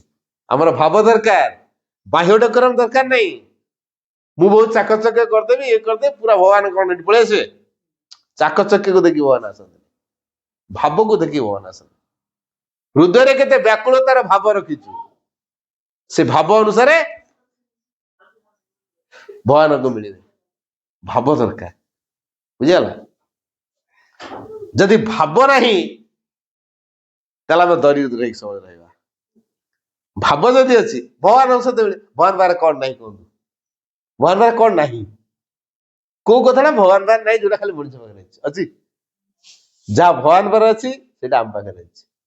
ବରଂ ଆମ ପାଖରେ ଯୋଉଟା ନାହିଁ ତାଠୁ ଆହୁରି ଅଧିକ ଭଗବାନ ପାଖରେ ଅଛି। ତେଣୁ ଯିଏ ଭଗବାନଙ୍କୁ ପାଇଗଲା ତା ଜୀବନ ସବୁ କଥା ପାଇଗଲା ନା ନାହିଁ? କେତେ ଜଣ ଲୋକ ଆଜିକାଲି ଚିନ୍ତା କରୁଛନ୍ତି ଜୀବନକୁ ଯଦି ମୁଁ ଭଗବାନଙ୍କୁ ପାଇବାରେ ଖଟାଏ ତାହେଲେ ମୋ ଜୀବନ ସାର୍ଥକ ହବ। କେତେ ଜଣ ଚିନ୍ତା କରିଛନ୍ତି? ଅଛନ୍ତି? ନାହିଁ। ଭଗବାନଙ୍କୁ ପାଇଲେ ଯାଇକି ଜୀବନ ସାର୍ଥକ। ଏଇଟା ଲେଖା ହେଇଛି ବାଣୀରେ, the life of man is unfulfilled unless he has found the divine। ତାମାନେ ମଣିଷର ଜୀବନ ଅପରିପୂର୍ଣ୍ଣ, ଯୋଉଟା କି ମୁଁ ସାର୍ଥକ ନୁହେଁ ବୋଲି କହିବି, ଅପରିପୂର୍ଣ୍ଣ ସେଇ ପର୍ଯ୍ୟନ୍ତ ରହିବ ଯେ ପର୍ଯ୍ୟନ୍ତ ସେ ଭଗବାନଙ୍କୁ ଆବିଷ୍କାର କରିନି। ତାହେଲେ ଭଗବାନଙ୍କୁ ଆବିଷ୍କାର କରିଲେ ଜୀବନ ସାର୍ଥକ ହବ। ଭଗବାନଙ୍କ ପାଖରେ ଜୀବନ ସାର୍ଥକତା ଅଛି। ଭଗବାନଙ୍କୁ ବାଦ ଦେଲା ପରେ ଜୀବନ ପୁରା ମାୟାପୂର୍ଣ୍ଣ, ମିଥ୍ୟାପୂର୍ଣ୍ଣ, ଅଜ୍ଞାନପୂର୍ଣ୍ଣ। କୋଉ ଜୀବନ ଦରକାର? ସତ୍ୟମୟ ଜୀବନ ଦରକାର, ପ୍ରେମମୟ ଜୀବନ ଦରକାର, ଆନନ୍ଦମୟ ଜୀବନ ଦରକାର। ତାହେଲେ ଭଗବାନ ଦରକାର। କାରଣ ଭଗବାନ ପାଖରେ ସତ ଅଛି, ଚିତ ଅଛି, ଆନନ୍ଦ ଅଛି, ପ୍ରେମ ଅଛି, କୃପା ଅଛି, ଆଉ ପୃଥିବୀରେ ଯେତେ ସମ୍ପତ୍ତି ସିଏ ମଧ୍ୟ ଅଛି। ତେଣୁ ଯିଏ ଭଗବାନ ପାଇଲା ସେ ସବୁ ପାଇବନି? ସାରା ପୃଥିବୀଟା ତାର ହେଇଯିବ। ଯଦି ମୁଁ ଭଗବାନଙ୍କର, ଧର ମୋ ବାପା ଗୋଟେ ବିରାଟ କୋଟିପତି ଇଣ୍ଡଷ୍ଟ୍ରିଆଲିଷ୍ଟ, ଏଣ୍ଟାୟାର ଓଡିଶାଟା ତାର ହେଇଯାଇଛି, ତାର ଯୋଉଟା ମୋ ବାପାର ଏଟା ମୋର ନା ନାହିଁ, ଯୋଉଟା ମୋ ବାପାର ଏଟା ମୋର ହବନି। ଆଉ ଯଦି ମୋ ଭଗବାନ ହେଲେ ମୋର, ମୁଁ ତାଙ୍କର, ତାହେଲେ ଯୋଉଟା ଭଗବାନଙ୍କର ସେ ସବୁ ମୋର ହେଇଯିବନି? ତାହେଲେ ପୃଥିବୀ ସାରାର ସମ୍ପତ୍ତି ମାଲିକ ମୁଁ ହେବି ନା ନାହିଁ? କହୁଛି ନା ମୋର ଏତିକିଟା ଦରକାର। ଆଜିକାଲି ମଣିଷ କଣ କରୁଛି କି, ଚାକର ହବା ପାଇଁ ପିଲାମାନଙ୍କୁ ଉତ୍ସାହିତ କରାହଉଛି, ଚାକର ହୁଅ ହେଲା, ପାଠଶାଳ ପରେ ଚାକିରି ନାହିଁ, କଣ କରାଯିବ, ବେକାର ହେଇଗଲା। ଚାକିରି ନାହିଁ, ବେକାର ହେଇଗଲା। କାହାର ଚାକର ହବ? ସରକାରଙ୍କର। ସରକାରଙ୍କର ଚାକର ହବ, 60 ବର୍ଷ ପରେ କେଟ୍ ଆଉଟ୍ କରିଦବ। ସତ ନା ମିଛ? 60 ବର୍ଷ ରିଟାୟାର୍ଡ ପଳା। 60 ବର୍ଷ ପର୍ଯ୍ୟନ୍ତ ଦେହ ପା ହେଲେ ତମକୁ କିଛି କମ୍ପେନସେସନ ଦବ। 60 ବର୍ଷ ପରେ ଆଉ ବୁଝିବ? କିଛି ବୁଝିବନି। କିନ୍ତୁ ଭଗବାନଙ୍କର ଯଦି ସେବକ ହେଇଥିବ ଜୀବନ ସାରା ଭଗବାନ ବୁଝିବେ। କୋଉଥିରେ ସାର୍ଥକ ଅଛି? ସରକାରଙ୍କ ଚାକିରି କରିକି ସରକାରଙ୍କର ସେବକ ହବାରେ, ନା ଭଗବାନଙ୍କ ସେବା କରିକି ଜୀବନକୁ ସାର୍ଥକ କରିବାରେ? କୋଉଥିରେ ଅଛି? ଭଗବାନଙ୍କ ସେବାରେ ଯଦି ଜୀବନ ଲାଗିଲା ତାହେଲେ ଜୀବନ ସାର୍ଥକ ହବ। ଯଦି ଅଲଗା କାହା ସେବା କଲେ ସାର୍ଥକ ହବନି। ତେଣୁ ଅନ୍ୟମାନଙ୍କର ସେବା ଆମେ କେମିତି କରିପାରିବା? ଏଇ ଜନସମାଜର କଲ୍ୟାଣ କରିବା ପାଇଁ ଆମେ ଭଗବାନ ସହିତ ମିଶିବା ଦରକାର। ଯଦି ଜଣେ ଚାହୁଁଛି ପ୍ରକୃତରେ ଜନସମାଜର କଲ୍ୟାଣ ହଉ, ସେ ଲୋକଙ୍କ ଘର ଦ୍ୱାର ବୁଲିକି ଟ୍ୟୁବଲ ମୂଳ ସଫା କରି, ପୋଖରୀ ଗୁଡା ସଫା କରି, ହେଲା, କୂଅ ମୂଳ ସଫା କରିକି, ଡ୍ରେନ ସଫା କରିକି ଆମେ କହିବା ଯେ ଭଲ୍ୟୁଣ୍ଟିୟର କାମ କରିଦେଲୁ, ସେଥିରେ ଜନସେବା ହେଲା, ମୋଟେ ନୁହଁ। ମୁଁ ଯଦି ଭଗବାନ ସହିତ ମିଶିଗଲି, ସେ ଭଗବାନ ସମସ୍ତଙ୍କ ଭିତରେ ଅଛନ୍ତି ନା ନାହିଁ? ସମସ୍ତଙ୍କ ଭିତରେ ଅଛନ୍ତି ନା ନାହିଁ? ମୁଁ ସେ ଭଗବାନଙ୍କର ସେବା କଲି, ତାର ସମସ୍ତଙ୍କ ସେବା ହବ ନା ନାହିଁ? ସମସ୍ତଙ୍କ ସେବା ହବ। କିନ୍ତୁ ମଣିଷର ସେବା କଲେ ଭଗବାନଙ୍କର ସେବା ହବନି। ଭଗବାନଙ୍କର ସେବା କଲେ ଭଗବାନଙ୍କର ସେବା ହବା ସହିତ ମଣିଷର ସେବା ହବ। ତେଣୁ କୋଉଟା ଜରୁରୀ? ଭଗବାନଙ୍କ ସେବା କରିବା ଦରକାର। ତେଣୁ service to God is service to all. କିନ୍ତୁ ଆମେ କଣ ଶିଖିଛୁ? Service to mankind is service to God. ମାନବ ସେବା, ମାଧବ ସେବା। ଆଚ୍ଛା, ମାନବ ସେବା କାହିଁକି ମାଧବ ସେବା ହେଇପାରିବନି? ତାର କାରଣ ଲୋକମାନଙ୍କର ସେବା କଲେ ଲୋକ ଟିକେ ପ୍ରଶଂସା କରିବେ। ଆମେ ଖାଲି ଚାହୁଁଥିବା ସମୟରେ ଲୋକ ଆମକୁ ଟିକେ ପ୍ରଶଂସା କରନ୍ତି। ମୁଁ ବି ତାଙ୍କ ସେବା କରିଥାଏ, ସେମାନେ ମୋ ପ୍ରଶଂସା କରିଥାନ୍ତି। ବୁଝିଗଲା? ଏଇଭଳିଆ ଭାବ ତାଙ୍କର ଥିବ। ଶେଷରେ କଣ ହବ? ମୁଁ ମାନବୀୟ ଚେତନା ଭିତରେ ବାନ୍ଧି ହେଇଯିବି, ଆଉ ତାକୁ ଅତିକ୍ରମ କରିପାରିବିନି। ହେଲା? ଏଇ ଯୋଉ ମାନବୀୟ ଚେତନାକୁ ମୁଁ ଅତିକ୍ରମ କରିପାରିଲି ନାହିଁ, ଭଗବାନ କେମିତି ଦେବି? ମତେ ଭଗବାନରେ ପରିଣତ ହବାକୁ ପଡିବ ନା। ଆଉ ମୁଁ ତ ମାନବ ସମାଜର ସେବା କଲି, ଲୋକଙ୍କର ପ୍ରଶଂସା ପାଇବା ପାଇଁ ତାଙ୍କ ସେବାରେ ଖାଲି ଲାଗିକି ରହିଲି, ତାଙ୍କର ମାନବୀୟ ଚେତନାକୁ ମୁଁ ଅତିକ୍ରମ କଲିନି। ଆଉ ମୁଁ କାହିଁକି ଭଗବାନ ହେବି? ହେଇପାରିବିନି। ଆମେ ସତରେ ଯୋଉଦିନ ଭଗବାନ ହେଇଯିବା, ସେଇଦିନ ଆମର ସାର୍ଥକତା ହେଇଯିବ। ମଣିଷ କଣ ସତରେ ଭଗବାନ ହବ? ହବ ନା ନାଇଁ? ଡାଉଟ ହଉଛି ଆମର। ହେଲା? ଆମର ଡାଉଟ ହଉନି? ଆଚ୍ଛା, କେବେ ଭାବିଥିଲେ ମୋବାଇଲ ଫୋନ ଏମିତି ଯୋଉଠି ଛିଡା ହବା ଏଠି କଥା ହବା? ପୁଣି ଆମ ଦୂରରେ ଆମ ପିଲା ପାଠ ପଢୁଛି, କଣ କରୁଛି ତାକୁ ଦେଖିବା ପାଇଁ ଭିଡିଓ କଲ କରି ଦେଖି ଦଉଛୁ। କଣ କରୁଛୁ? ହେଲା, ଏଇ ଏଇନା ଖାଇବାକୁ ଯାଉଛି, ହେଲେ ପଢୁଥିଲି, ପାଠ ଦେଇଛନ୍ତି। ଆମ ପିଲା ସିଆଡେ ପାଠ ପଢୁଛି, ଭିଡିଓ କଲ କରିକି ଆମେ ଘରେ ଥାଇ ଦେଖି ଦଉଛୁ। ପ୍ରତିଦିନ ଟିକେ ଦେଖିଦେଇ କଥା ହେଇଯାଉଛୁ, ଜାଣିଲୁ ଯେ ମୋ ପିଲା ସହିତ ଆଜି କଥା ହେଇଯାଇଛି, ଦେଖିଦେଇଛି, ଖୁସି ଲାଗିଗଲା, ଆଉ ଟେନସନ ଲାଗୁନି। ବୁଝିହଉଛି? ଆଚ୍ଛା, 30 ବର୍ଷ ତଳକୁ ପଳାନ୍ତୁ, 30 ବର୍ଷ ତଳକୁ ପଳାନ୍ତୁ, ଏଇଭଳିଆ ଫୋନ ଥିଲା? ଭାବିଥିଲେ କିଏ ଏମିତି କଥା ହବ ବୋଲି? 50 ବର୍ଷ ତଳକୁ ପଳାନ୍ତୁ, ଭାବିଥିଲା କିଏ ମଣିଷ? ଭାବିନଥିଲା। କିନ୍ତୁ ଏଇନା ହେଲା ନାହିଁ। ସେମିତି ଏବେ ମଣିଷ ଭାବୁଛି ଆମେ ସତରେ ଭଗବାନ ହେଇପାରିବାନି, କିନ୍ତୁ ଦିନ ହବା। ହେଲା? ଯୋଉମାନେ ଭଗବାନଙ୍କୁ ଖୋଜୁଥିବେ, ଯୋଉମାନେ ଭଗବାନଙ୍କୁ ଡାକୁଥିବେ, ଯୋଉମାନେ ଭଗବାନଙ୍କୁ ଭାବୁଥିବେ, ଯୋଉମାନେ ଭଗବାନଙ୍କୁ ସବୁବେଳେ ଚିନ୍ତାରେ ଆଣୁଥିବେ, ସେଇମାନେ ଭଗବାନ ହେବେ। ସମସ୍ତେ ହେବେନି, ସମସ୍ତେ ହେବେନି। ଆଚ୍ଛା, ମାଙ୍କଡ ପରେ ମଣିଷ ହେଲା, ମାଙ୍କଡ ତାପରେ ଅଛନ୍ତି ନା ନାହିଁ? ଅଛନ୍ତି। ପୁଣି ମାନବ ପରେ ଭଗବାନ ହବା, କଣ ସବୁ ମଣିଷ ଟା ଭଗବାନ ହେଇଯିବେ? ଯିଏ ସେ ଡାକିବ ନା। ଯିଏ ବୁଦ୍ଧିମାନ ସେ ଭଗବାନ ସହିତ ଯୋଡି ହେବା ପାଇଁ ଚିନ୍ତା କରିବ। ଗୋଟେ ବତି ଜଳୁଛି, ଜଳୁନଥିବା ବତି ଯାଇକି ଯଦି ସେ ଜଳନ୍ତା ବତି ସହିତ ଯୋଡି ହେଇଯିବ, ସେ ଜଳିବ ନା ନାହିଁ? ଜଳିବ। ତେଣୁ ସେଇଭଳି ଆମେ କଣ କରିବା ଦରକାର? ଭଗବାନଙ୍କ ସାନ୍ନିଧ୍ୟରେ ସବୁବେଳେ ଆସିବା ପାଇଁ ଯୋଡି ହେବା ଦରକାର। ହେଲା? ତାହେଲେ କଣ ଆମ ଭିତରେ ସେଇ ଜିନିଷଟା ସଞ୍ଚରିଯିବ। ଚୁମ୍ବକ ଆଉ ଲୁହା କଣ୍ଟା, ଲୁହା କଣ୍ଟା ଯଦି ବାରମ୍ବାର ଚୁମ୍ବକ ଦେହରେ ଘଷିବା, ସେ ଲୁହା କଣ୍ଟାଟା ବି ଚୁମ୍ବକ ହେଇଯିବ। ସେମିତି ମାଙ୍କ ସହିତ ଯଦି ବାରମ୍ବାର ବାରମ୍ବାର ବାରମ୍ବାର ବାରମ୍ବାର ବାରମ୍ବାର ଡାକିବା, ତାହେଲେ ମାଙ୍କର ପ୍ରଭାବ ଆମଠି କାମ କରିଯିବ। ତାହେଲେ ଭଗବାନଙ୍କର ପ୍ରଭାବରେ ଆମେ ବଞ୍ଚି ପାରିଲେ ଆମ ଜୀବନ ସାର୍ଥକ। ତ ସମୟ ହେଲାଣି, ମୁଁ ଆଲୋଚନା ରଖୁଛି। ଧନ୍ୟବାଦ।